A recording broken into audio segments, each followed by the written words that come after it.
Welcome back. We will continue from here. Select the correct statement regarding mechanism of muscle contraction.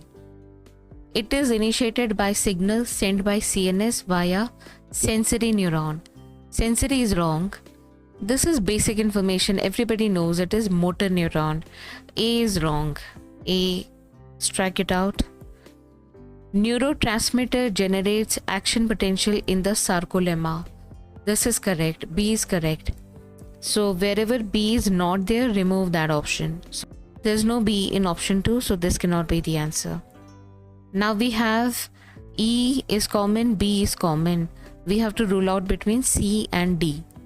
C is increased calcium levels leads to binding of calcium with troponin on actin filaments.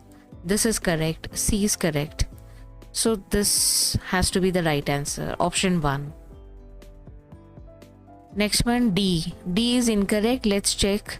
Masking of active site for actin is activated.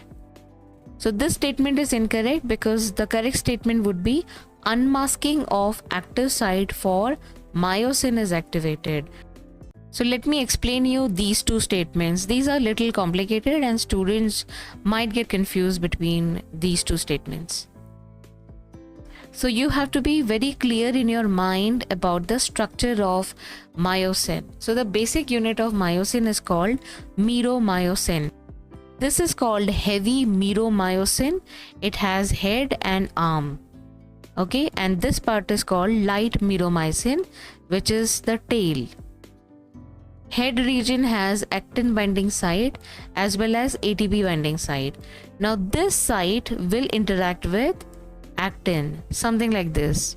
Okay, so actin will have the myosin binding sites, which are usually masked by tropomyosin.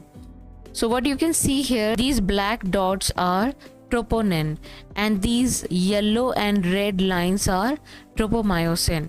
So calcium binds to troponin and troponin causes structural changes in tropomyosin.